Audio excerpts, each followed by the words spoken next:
no las consideraron más canónicas ni de interés para la vida espiritual del Israel. Pero, ¿esos escritos tienen relevancia en la vida cristiana? Los escritos deuterocanónicos pueden tener alguna relevancia, sí, en varios sentidos. Conocer la historia de la época, por ejemplo, los libros de Macabeos son muy útiles. Josefo cita mucho a los Macabeos, son varios libros. Conocer la superstición judía de la época es muy importante también para entender cómo esto se fue desvirtuando, por así decir, el judaísmo popular. Se puede ver mucho en el libro de Judith y en el de Tobías. Una imitación de la sabiduría se puede ver en el libro eclesiástico, que no es lo mismo que Eclesiastés, y en el libro Sabidurías de Salomón, que también es un poco una imitación, pero tienen otro tono que los libros canónicos. Son, por ejemplo, en el libro de Judith aparecen conjuros de magia, y así encontramos cosas que no son tan útiles, solamente en términos de investigación histórica, para alguien que le gusta estas cosas y quiere estudiar más, por supuesto, pero no es de relevancia para la vida espiritual cristiana. Seguimos entonces con la segunda parte de nuestra clase. Vamos ahora a la evaluación. Una de las cosas que hizo Moisés en el Pentateuco, específicamente hacia el final de su vida, cuando escribió Deuteronomio, es dar también algunas instrucciones de cómo trabajar con los profetas que se levantarían. Vimos que Moisés previó el levantamiento de una línea de profetas, porque ya que el pueblo no se animó a estar en la presencia de Dios, sería necesario que profetas, hombres que están dispuestos a estar en la presencia de Dios, vinieran entonces al pueblo a hablarle de la voluntad del Señor. Entonces Moisés abre la línea de profetas en ese sentido, aunque no fue, como vimos, el primer profeta de la Biblia, pero abre la línea. Y él prevé entonces que va a venir una línea larga de profetas, no solo los escritores, pero empieza en Deuteronomio a dar algunas recomendaciones importantes de cómo trabajar con los profetas, cómo evaluarlos, porque no todo el que dijera yo estoy hablando en el nombre de Dios, debía el pueblo tomarlo en cuenta. Y en Deuteronomio 13 aparecen las primeras recomendaciones. Allí se mencionan 3 fuentes de tentación en relación con desviarse en pos de otros dioses. Y Moisés escribe esto diciendo, cuando ocurra entre ustedes alguna de estas cosas, rechácenlas de inmediato, porque es muy peligroso para ustedes como nación. Dice, cuando se levanten profetas o videntes, que no lo son en realidad. 2, cuando alguien de la familia cercana te trate de inducir a alejarte de Dios, también. Y cuando aparezcan revolucionarios, gente que está tratando de mover el piso, que está tratando de imponer otro tipo de creencias o de forma de ser, que alejan al pueblo de la sana doctrina, podríamos decir, de la doctrina no mixta, de la doctrina relacionada con la ley. Y fíjense que estamos hablando de la época de Moisés, mucho antes que empezara el movimiento profético, ya está diciendo recházalo. Entonces vemos algo importante. Profeta no es algo superior a la ley desde el punto de vista de Dios, ni tampoco paralelo, sino que tiene que ver realmente con una contextualización de las enseñanzas de la ley. Entonces, en el caso de los profetas, o para cada una de estas 3 situaciones, se dictamina la pena capital, específicamente la lapidación, precisamente por la gravedad de la falta. Y la gravedad de la falta es porque la permanencia de Israel en la tierra prometida dependería enteramente de su relación con Dios. Si Dios abandonaba el tabernáculo o el templo posteriormente, significa que ya no cuentan con la presencia de Dios. Eso significa que se ha eliminado el pacto y entonces Israel se vuelve irrelevante y no merece estar en la tierra prometida. Por lo tanto, la permanencia de Israel en la tierra prometida dependía completamente de que el pacto se mantuviera vigente. En ese sentido, ustedes entienden que los profetas son los que salvaguardan la vida de Israel a través de que se mantenga el pacto. Y todo lo que ustedes van a encontrar en los profetas mayores y menores es, ojo, que este comportamiento va a conducir no solamente a que venga juicio de Dios, sino algo mucho peor, que el Señor nos deje. Y si el Señor nos deja, y eso lo ve en visión de manera dramática Ezequiel, ya no somos relevantes. No hay razón por la que estemos acá. En relación con los profetas, el pasaje dice que aunque realizaran señales y prodigios, si sus palabras intentaban guiar al pueblo a otros dioses, debían ser ejecutados. Así es que, fíjese una cosa que descubrimos también.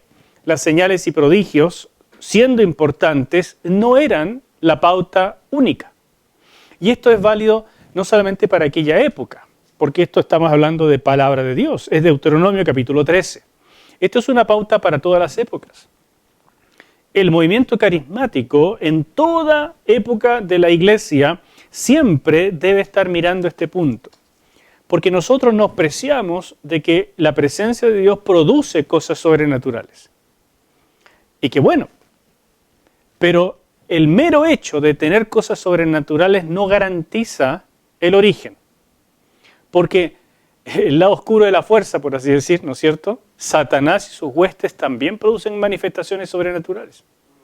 De manera que no es lo sobrenatural lo que hace que podamos decir esta es una iglesia verdadera, cuando hablamos ahora en términos de la iglesia, sino la fidelidad a la palabra revelada.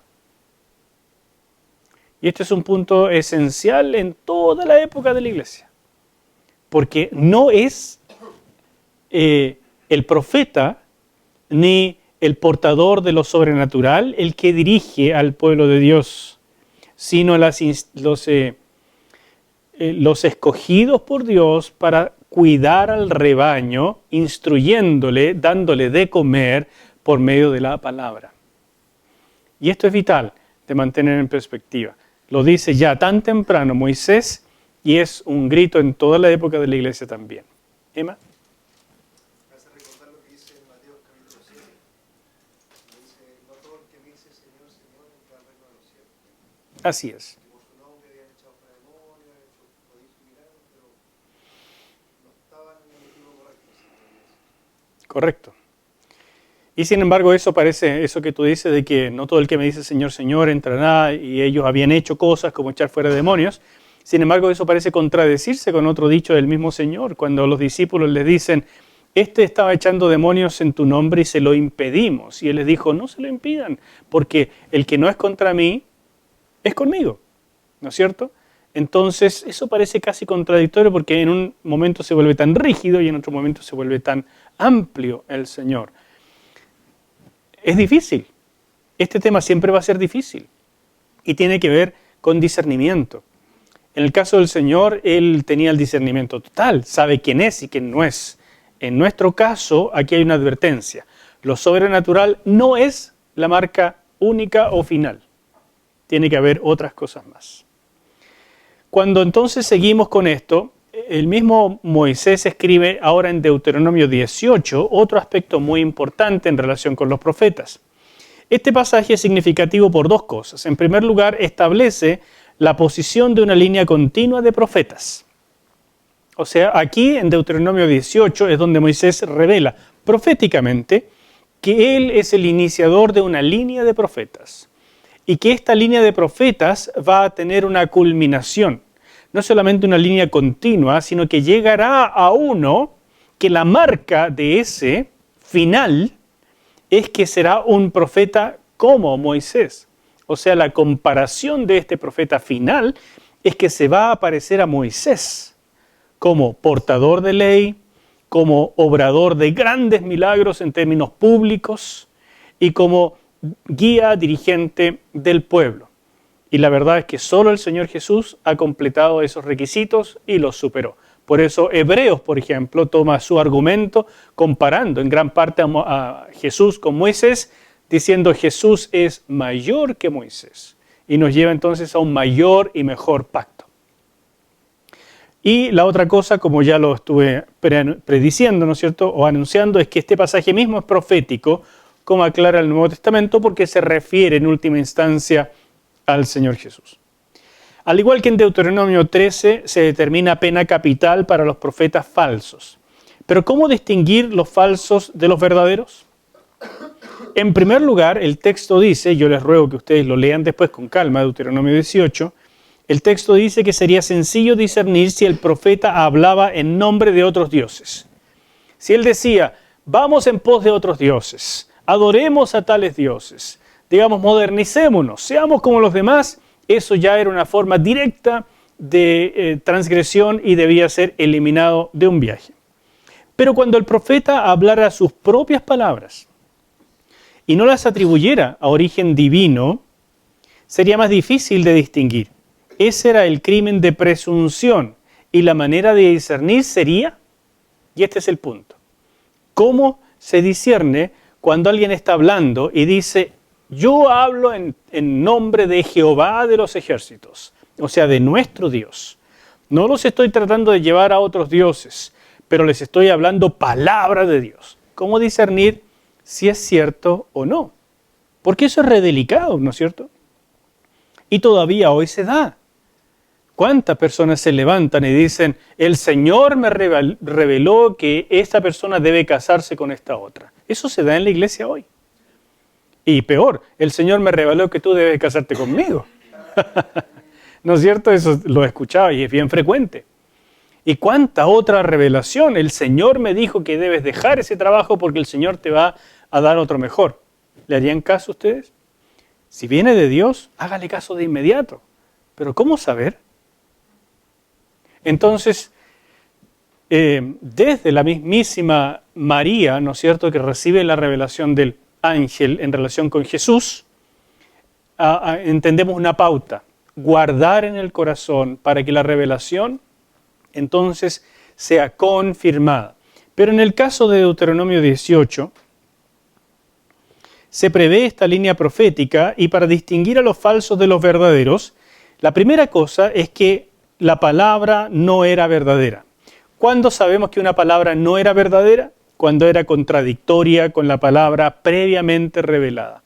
Y otra vez entramos a la centralidad del canon, a la centralidad de lo que ya ha sido establecido como palabra de Dios, que ya es reconocido por el pueblo como palabra de Dios, porque en sí lleva el sello de lo profético y de lo profético cumplido. En segundo lugar, cuando la palabra en sí no se cumple. Tal vez no podamos saber si es o no contradictoria, porque tal vez no contradice nada específico, pero aún así, la palabra no se cumple, y esto tampoco es fácil, pues.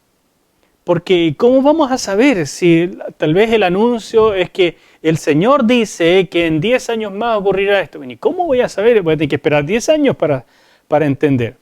Pero aquí es donde tenemos que poner ojo para entender el ambiente profético de la época.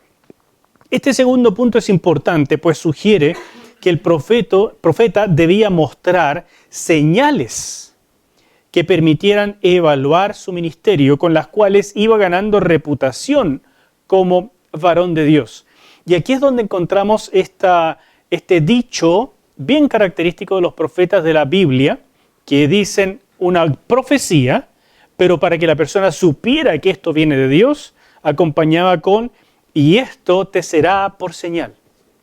Entonces hablaba de una cosa grande, pero hablaba de algo de inmediato. Esto te será por señal. Hoy día leía en la Escritura un pasaje en que el Señor Jesús le dice a sus discípulos, cuando ellos le dicen, Señor, ¿quieres que preparemos la Pascua? Y Él les dice, sí, vayan al lugar, y ellos le dicen, ¿dónde? ¿Dónde quieres que la preparemos? Y Él les da las siguientes instrucciones, que no sé si las recuerdan, pero son notables. Les dice, vayan a tal ciudad, ¿no es cierto? Y cuando vean a un hombre que lleva un cántaro de agua, Y en la casa donde entre, díganle al dueño de casa, el maestro dice que quiero aquí comer la Pascua con mis discípulos, y ustedes verán que en ese lugar ya está dispuesto. O sea, ¿cómo va a saber todo eso el Señor? Porque es profeta. Porque es un auténtico profeta. Entonces son detalles que se comprueban de inmediato. Y esto aquí es importante, hermanos míos. En la iglesia, el profeta, al igual que en la antigüedad, debe ganar reputación. Porque uno no puede estar simplemente diciendo, ¿sabes que Dios me habló? Tengo la sensación de que el Señor me habló. El profetismo es algo tan delicado porque es hablar en nombre de Dios. Entonces el profeta debe ganar reputación de que es certero, de que no es que escuche al Señor un 30, un 35% de las veces, sino que escucha al Señor. Entonces le empezamos a dar la categoría de profeta y empezamos a tomar en cuenta sus visiones, sueños y sensaciones y revelaciones. Sin embargo, en la iglesia abrimos esto para que todo el mundo tenga oportunidad, pero las palabras recibidas en forma de impresiones en el corazón, en forma de sueños y otras revelaciones, las guardamos como posibilidades hasta que sean confirmadas. Y cuando hay una confirmación continua de personas que aciertan y aciertan, empezamos a pensar en una persona con dones proféticos hasta ministerios proféticos. ¿Me explico? Entonces no es tan rápido este asunto y deben mantenerse en perspectiva estas cosas tan antiguas que servían para los profetas de antes y sirven para ahora. Les animo mucho con el libro que les di a leer, que habla netamente del profetismo del Nuevo Testamento, específicamente de la iglesia del siglo XX, para que ustedes se puedan manejar en este aspecto, porque es lo cotidiano. Esto parece tan antiguo y un poco desconectado, pero no lo es realmente de hoy. Una duda. Siempre entendí la profecía como esto que usted está explicando. Pero resulta que hoy en día la profecía se toma como algo parecido, no igual. Por ejemplo, decir el canto profético o se puede entregar una profecía y es como... A ver, lo he visto en iglesias que frecuento ver videos y dicen, por ejemplo, ya vamos a declarar una profecía. Y es como algo muy normal, ¿entiendes? O sea, no era como, no sé, pues Samuel, ay, Señor, recibiendo toda la revelación. No, no es así, es como algo muy cotidiano. Y de hecho se enseña, ¿ya? Entonces tengo dudas con eso, porque no es correcto, ¿entiendes? Entonces, Sí. Buena pregunta, Dami. ¿Cómo es esto de la declaración profética que hay hoy en día y también del canto profético y cosas así? Todo eso tiene su lugar y lo vamos a ver justamente ahora en un ratito, pero no es exactamente lo mismo. No es lo mismo que el profeta, que trae revelación, que trae voluntad de Dios revelada, ¿no es cierto? Que no es del tipo canónico, en el sentido de que no es equivalente a la Biblia, que no debe por ningún motivo contradecirla, sino de inmediato se niega, pero tampoco que complementa, sino que trae la voluntad de Dios o la revelación para una situación específica, que puede ser para una persona o para una iglesia, comunidad, localidad, lo que sea. Ese es un profeta. Las otras cosas son manifestaciones proféticas por el hecho de que la voluntad de Dios es que todo su pueblo sea profeta y en la iglesia esto se da. Pero es que la palabra profeta, como ya vimos en la clase anterior, es más amplio que traer solo revelación de Dios. Es más amplio. Eso es lo que quiero mostrarles ya en el Antiguo Testamento. Señales y prodigios en el ministerio profético. La actividad profética incluyó en ocasiones el trance extático, y esto es importante entender. O sea, el Antiguo Testamento no se salió de este margen completamente, de esta pauta que había en la antigüedad. Por ejemplo, en Números capítulo 11. Hay que entender lo que pasó allí. Cuando Moisés dice, siguiendo el consejo de su suegro Yetro, ok, voy a tomar varones que me ayuden, personas de valor, personas, hombres que sean gente sabia, ¿no es cierto? Y él escoge 70. Y ocurre este fenómeno. que viene el Espíritu Santo sobre los 68 que habían llegado con él y 12 habían quedado en el campamento, pero el Espíritu Santo, como aceptó la elección de Moisés, vino sobre los 70, independiente de dónde estaban. Y todo eso es en la temática del capítulo, pero ¿cómo supieron las personas que vino el Espíritu Santo? Dice porque profetizaban. Y uno se pregunta, ¿por qué profetizaban? Si fueron escogidos para ser hombres sabios que dictaminaran cosas de tipo legal. Entonces, noten la situación. Para Dios, llenar a una persona del Espíritu Santo significa que van a pasar cosas. Y cuando pasan esas cosas, la gente que lo ve, lo llama, profetizan. No que sean profetas, sino que están profetizando. Cuando Saúl, ese rey antiguo, dice que estaba junto con una compañía de profetas, él comenzó a profetizar. ¿Y qué es lo que estaba haciendo realmente? Estaba danzando con esos profetas, cantando al son de la música en una forma más bien tipo trance. Y llegó a ser el dicho, también Samuel entre los profetas. Cuando en otra oportunidad, quise decir Saúl entre los profetas, cuando en otra oportunidad Saúl mandó a sus guardias a arrestar a David, entonces se encontraron ellos también con una compañía de profetas y los guardias en este ambiente comenzaron a profetizar. Son situaciones bastante raras, porque profetismo en el Antiguo Testamento no es solamente un profeta que estaba en la presencia de Dios y que venía con revelación, sino es una actividad bastante más amplia y que tiene muchísimo que ver con la alabanza. En eso me quiero centrar hoy día un poco. Entonces la alabanza sí nos tiene que poder llevar a cierto éxtasis, pero no quiero que me malentiendan, no transportarse cerrando o eliminando la racionalidad, sino permitir que las emociones salgan y entonces no es que estemos dando revelaciones, pero estamos cantando con una forma de emocionalidad, con una forma verdaderamente guiada por el amor del Espíritu Santo, donde el Espíritu Santo está expresándole amor al Padre y nosotros somos los instrumentos, y entonces se produce una actividad profética. ¿Cómo habrá visto la gente a estos varones de Números 11? ¿Qué estaban haciendo? Dice que proclamaban las maravillas de Dios. Y fíjense que en Hechos capítulo 2, cuando viene el Espíritu Santo en Pentecostés, dicen, nosotros escuchamos en nuestros idiomas a estos hombres proclamar las maravillas de Dios. Yo me pregunto muchas veces, no puedo comprobarlo, si tal vez lo que vivieron estos 70 hombres en Números capítulo 11, o sea, 1400 y tantos años antes, no habrá sido muy similar o idéntico a Pentecostés. Entonces dejo estas preguntas abiertas como para decirles, la venida, la llenura del Espíritu Santo tiene mucho que ver con adoración en términos ya sublimes, extáticos, en postración, en éxtasis. Déjeme comprobárselo un poco más.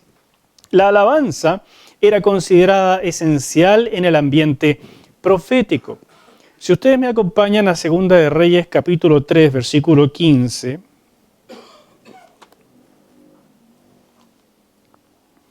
Segunda de Reyes capítulo 3.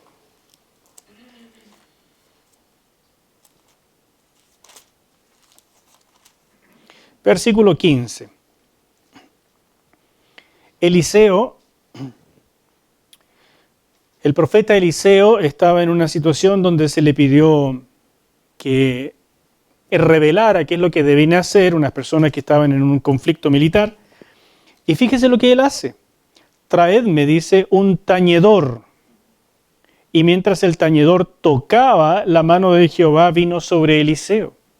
Esta pieza de la Escritura es única, porque ¿por qué un hombre como Eliseo, que probablemente Elías y Eliseo marcan el top No hay otros profetas como ellos en el Antiguo Testamento. Y ellos necesitan, o tal vez no necesitan, y en esta oportunidad se le ocurrió, no sé.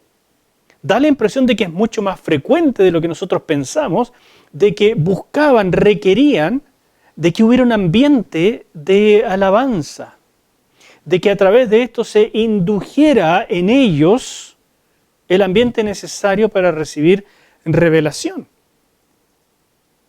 La alabanza misma era considerada una expresión profética. Si ustedes me acompañan a 2 de Crónicas capítulo 25, versículos 2 y 3, 1 de Crónicas, perdón, capítulo 25, versículos 2 y 3 dice lo siguiente.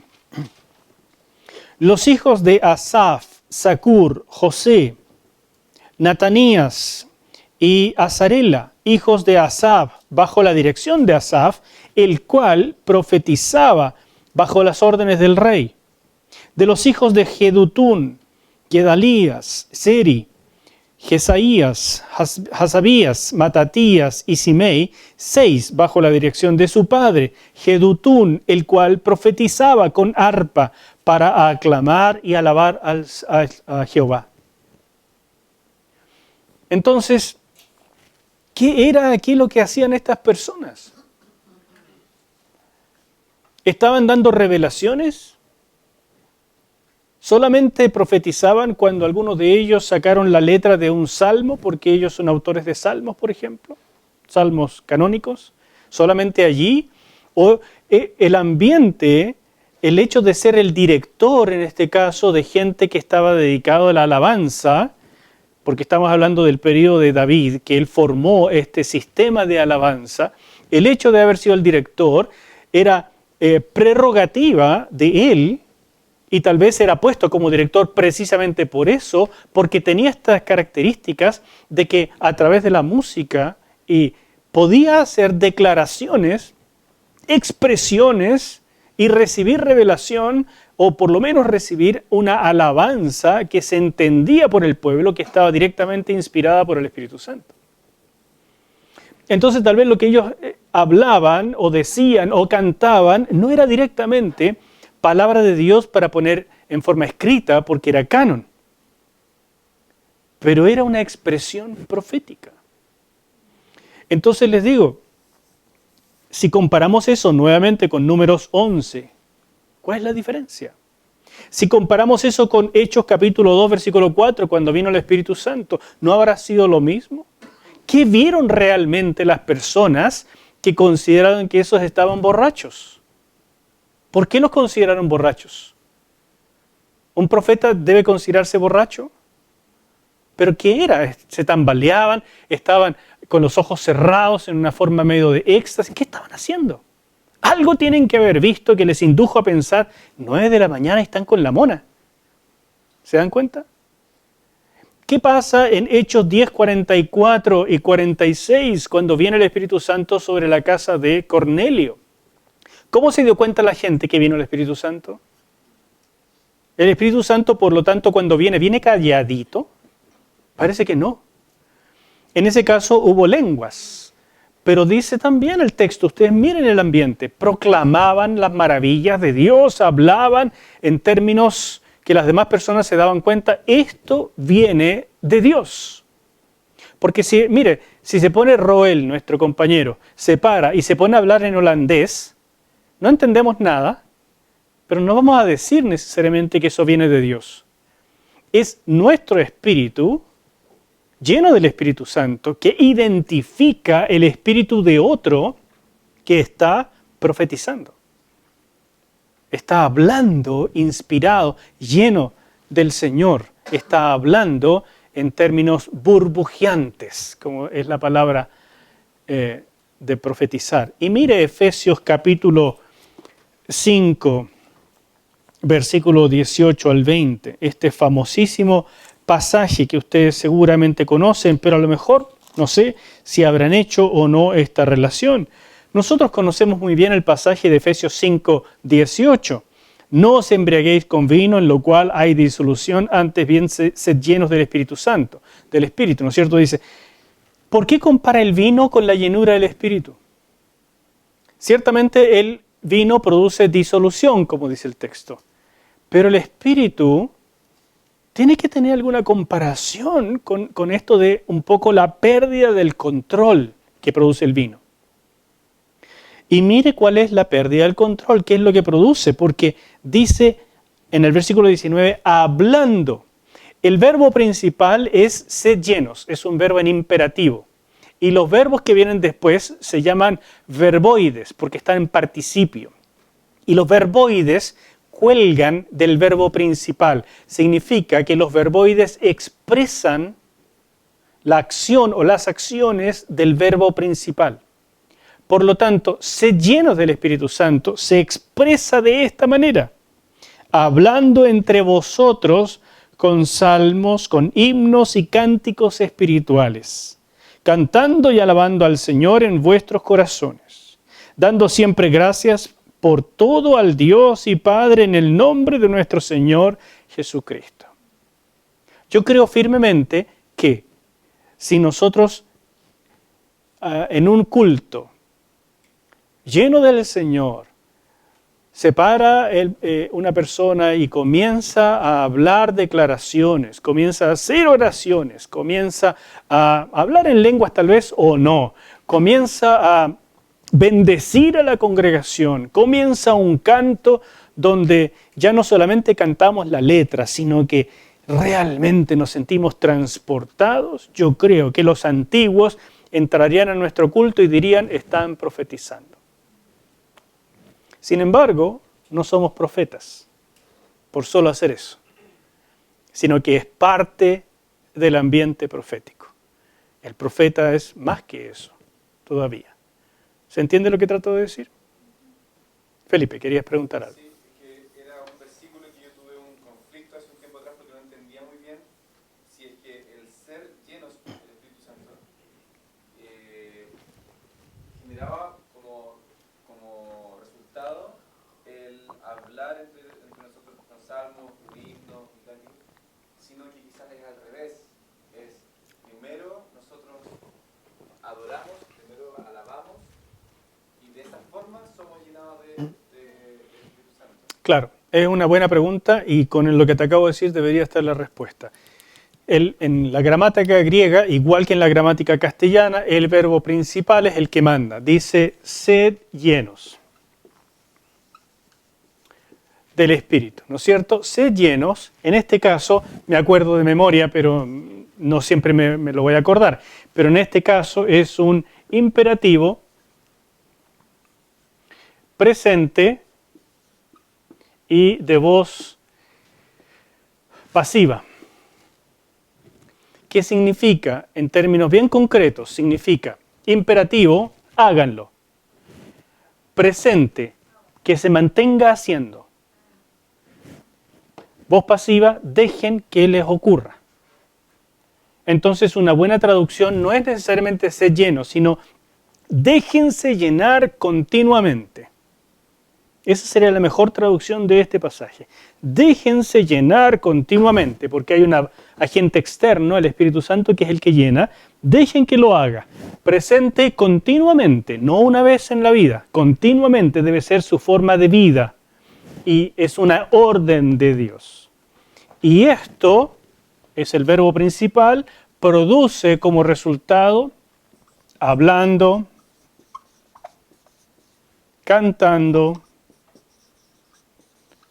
porque estos son, en griego, son participios. Aquí en castellano se traducen como gerundios, pero en griego son participios. El participio, igual que el participio en castellano y el gerundio en castellano, son verboides, porque son verbos que se transforman en esta terminación, ¿no es cierto? Ando, yendo, ido, ado, ¿verdad? Entonces, los verboides cuelgan del verbo principal. ¿Soy claro? Expresan el resultado del verbo principal. Y depende del tiempo y el modo de estos verboides, que en este minuto no lo recuerdo de memoria, expresan ya sea una acción simultánea o posterior. Eso no lo recuerdo de memoria, tendríamos que verlo. Pero ya ustedes saben que no es anterior, es simultánea o posterior. Así que aquí tenemos una fórmula. Entonces, esto no nos dice cómo ser lleno del Espíritu Santo, nos dice que es el resultado. Y que eso me lleva también a cuestionar un poco lo que nosotros hacemos cada domingo, que nuestros cánticos deberían ser un resultado de, no necesariamente lo es, comenzamos cantando, comenzamos cantando himnos, qué sé yo, no necesariamente reconocemos de que estamos siendo en ese momento que estamos teniendo una llenura del Espíritu Santo particular. Lógico, pero Pipe, nos cambiamos un poquito de tema, pero permítame darles esto porque igual sirve para nuestro propósito. ¿Cuál es la función de la alabanza propiamente dicha en una iglesia en estos términos proféticos? La función de la alabanza es que hayan algunos que ya vienen prellenos, así como el arroz pregraneado, ¿no es cierto? Vienen prellenos del Espíritu Santo. Y que ellos, como círculos concéntricos, contagien a la congregación, invitándoles, llevándoles a la presencia de Dios. En la presencia de Dios, ahí es donde somos llenos del Espíritu Santo y entonces la alabanza comienza a ser una expresión llena del Espíritu Santo. Por lo tanto, la función de la alabanza es traer a un pueblo que no necesariamente está lleno del Espíritu Santo y le invita, le anima, le guía. Vengan con nosotros. El problema es cuando estos de aquí al centro no están llenos del Espíritu. Porque entonces no llevan a ninguna parte. ¿Se dan cuenta? Y por eso es tan delicada el tiempo de alabanza. Si nuestro culto está más o menos la mitad dedicado a la alabanza y estos amigos no están haciendo su parte porque no tienen una vida espiritual potente, entonces no nos llevan a ninguna parte. No vale la pena. Son canciones por cantar. Pero si son hombres y mujeres llenos del Espíritu Santo, empiezan a guiar al pueblo a que también empiece a venir lleno del Espíritu Santo y que sea más fácil.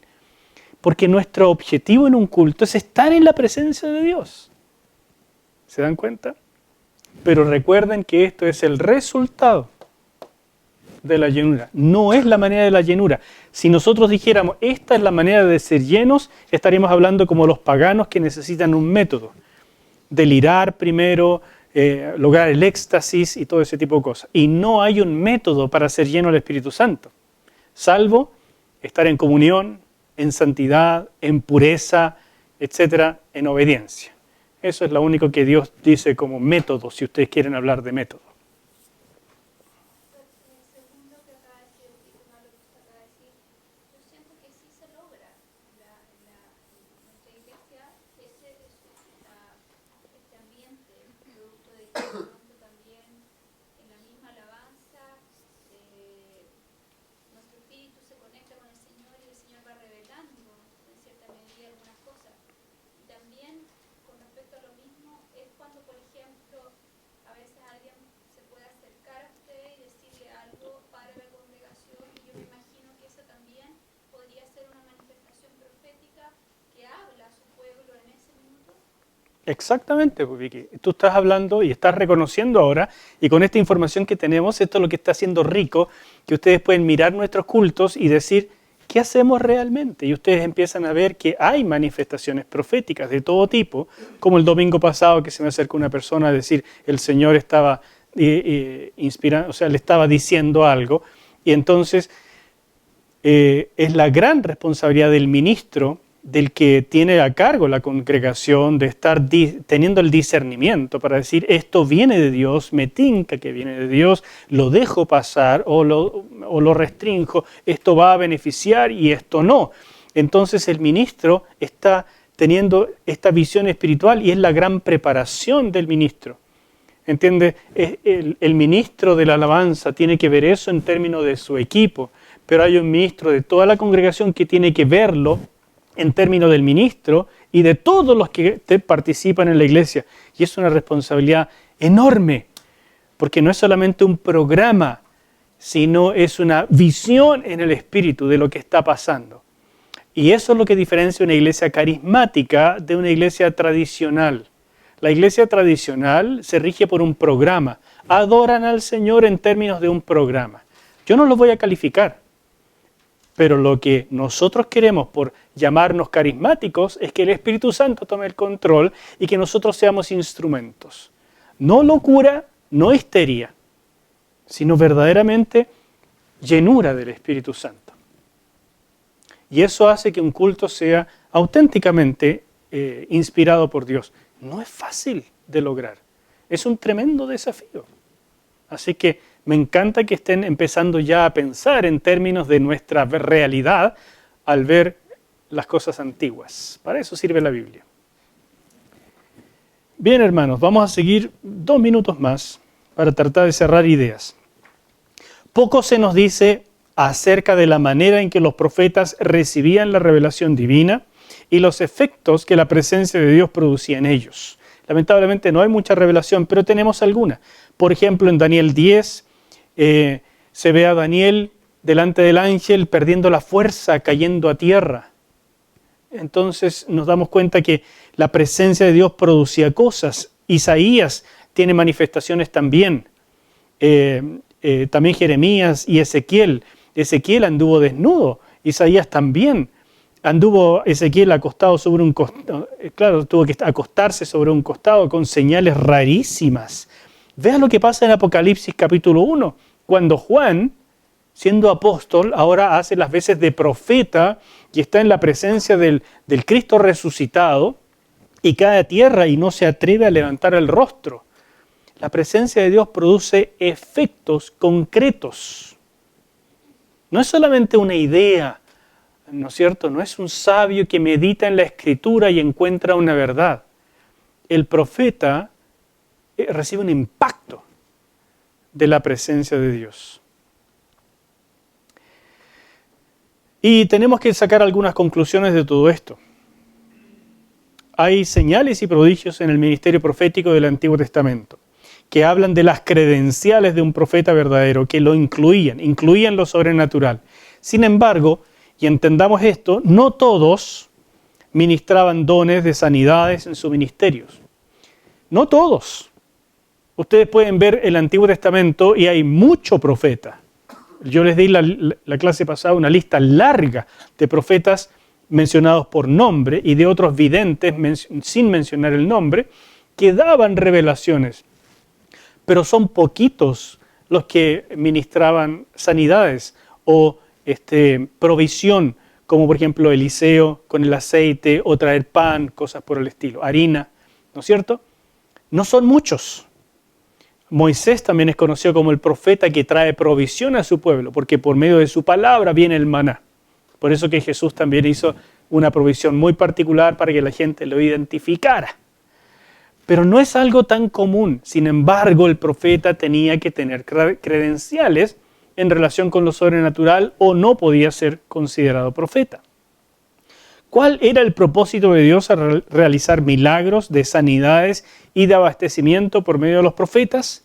Y esto es importante. En el Antiguo Testamento podemos encontrar ya las 3 razones, las mismas que se establecen tan claramente en el ministerio de Jesús. Entonces empezamos a conectar el ministerio profético del Antiguo Testamento con el del Nuevo. Y es la razón por la cual a Jesús se le llamó profeta. Más que cualquier otra cosa, a Jesús se le conoció como profeta, porque hacía cosas de orden sobrenatural. Y las razones son estas 3. Para mostrar que Jehová es Dios, la clara confrontación de Elías con los profetas de Baal es: de una vez, déjense de tonteras. ¿Hasta cuándo no claudican en sus corazones? Si Jehová es Dios, síganlo a Él. Y si Baal es Dios, síganlo a Él. Entonces ahora veamos qué Dios responde con fuego. Entonces, otra cosa para llamar al arrepentimiento, es decir, la evangelización, en términos del Antiguo Testamento, y por compasión a su pueblo. Simplemente por compasión, y ahí es donde vemos también al Señor Jesús. Saben que más o menos el 80% de los milagros que hizo nuestro Señor estaban relacionados con compasión. Simplemente porque le daba compasión la situación de las personas.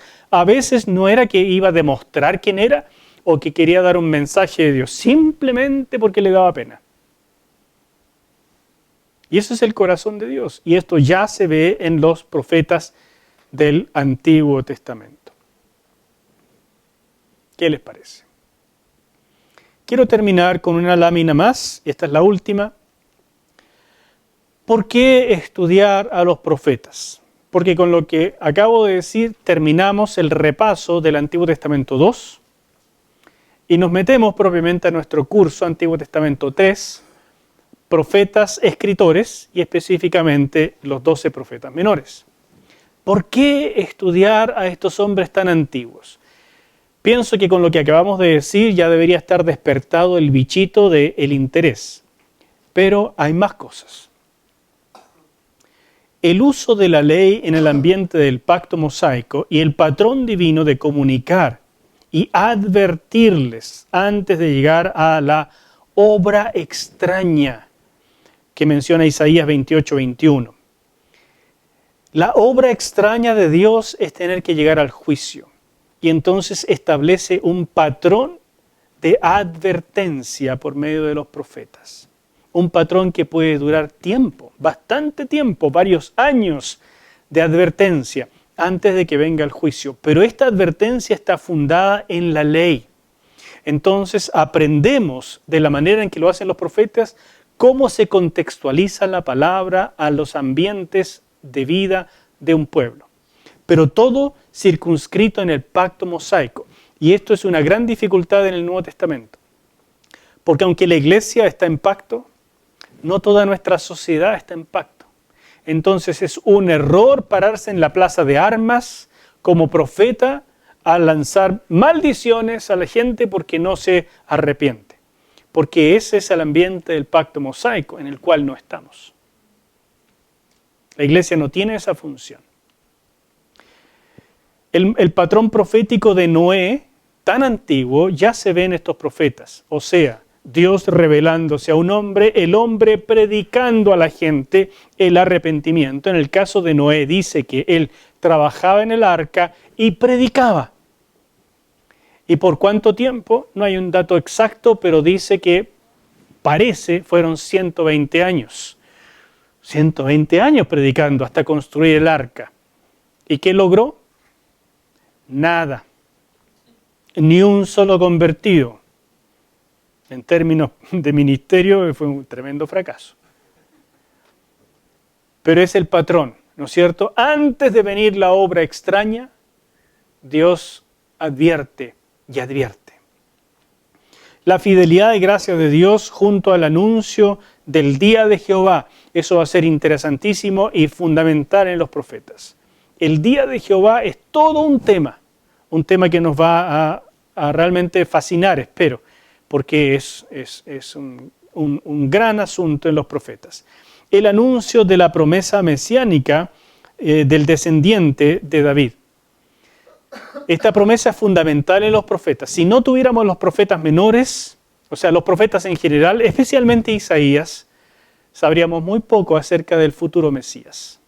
Pero gracias a los profetas tenemos un cuadro maravilloso que los evangelistas no dejaron pasar y los tomaban una y otra vez para decir, ve, era la famosa promesa del Mesías.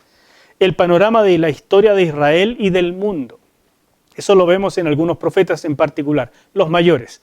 Los profetas menores no se dedicaron mucho a esta parte. Los profetas a los gentiles, un dato interesantísimo, en una época donde la enseñanza y el reclamo de los profetas era hacia Israel por su mal uso de la ley, aparecen dos profetas, Jonás y Nahum, que son enviados específicamente a los gentiles y resultan ser un modelo de lo que el pueblo judío debía hacer y no hacía.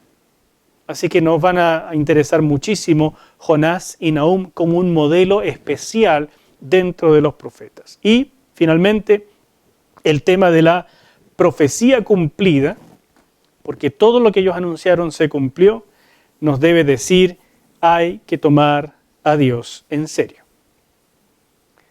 Los profetas anunciaron cosas que venían del corazón de Dios, que retrasaban las cosas, que anunciaban, que suplicaban en el nombre de Dios, pero finalmente llegaban. Y toda palabra se cumplía literalmente. Debemos tomar a Dios en serio. ¿Preguntas?